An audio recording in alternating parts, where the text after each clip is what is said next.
Hey everybody, it's DJ Talks and it's Saturday on the Breakfast Club and I'm going to be making a response video kind of to Bionic Dance, or just kind of going on a tangent that stems from Bionic Dance's video, in which she talked about the concept of the friend zone and what she perceived the friend zone to be originally, which is just when you're friends with somebody and you want it to go further and you find out that they don't want the same thing, so you just stay friends.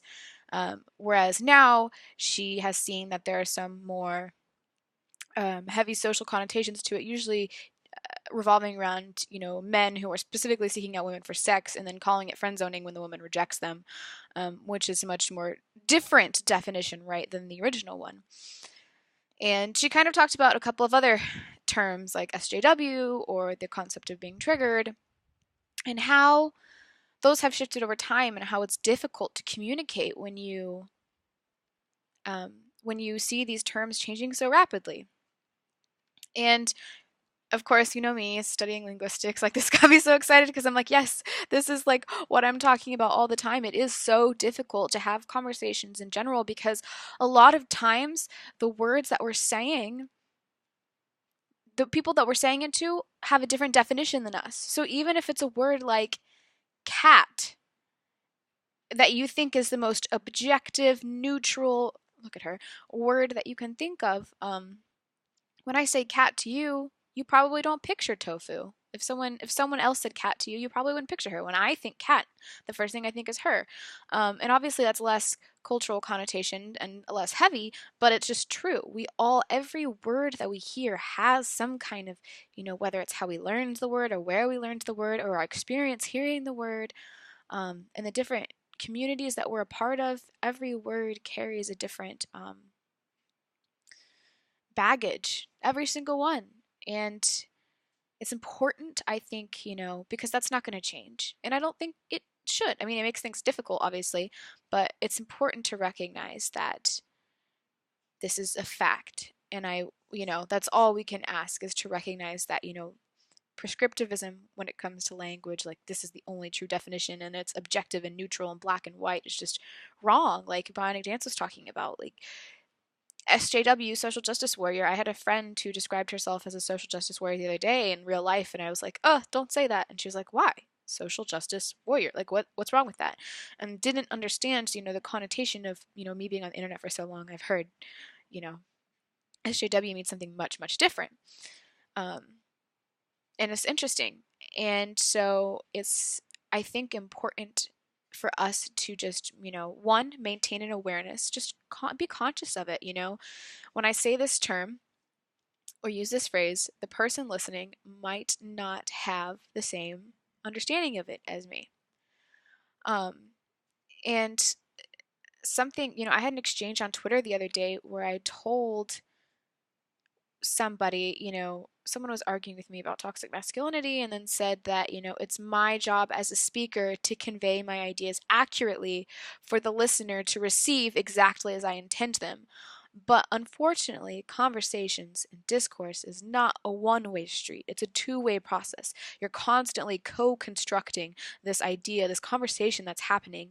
And sometimes you'll throw a phrase in there that the other person receives way differently than you intended. And then you guys are having an argument about two different things and talking over each other. And you guys aren't getting to the crux of the conversation where there's actually a disagreement.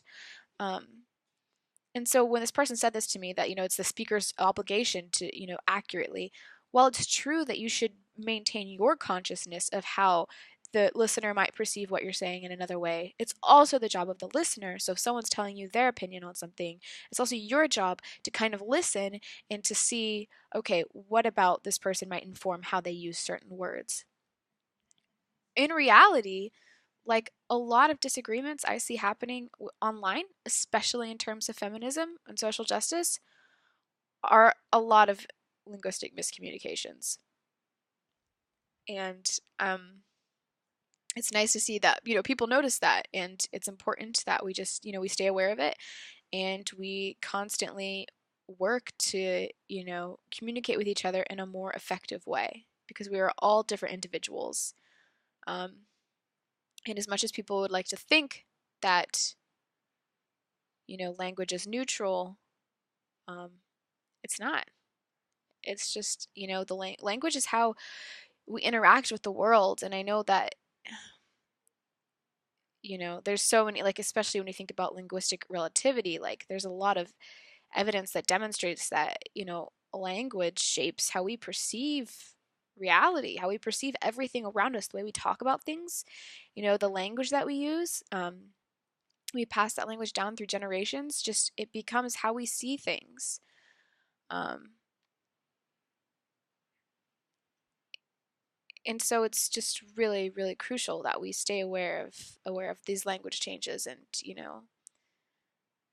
I'm just happy that people are noticing it. And I feel like I've probably kind of talked about this in a video before, but it's really important. And I think that if you try to do this, you'll notice that you will come to understandings with people much more quickly. If you're like, okay, what did they actually mean by this phrase? What do they mean by it versus what do I mean by it? Like when we talk about racism, like, okay, the question, can you be racist against white people? People will get into screaming matches over this and get passionate and like zealous and angry and, on both sides. But what it comes down to is they have two different definitions of racism. And they're not arguing about the same word, they're arguing about two different things.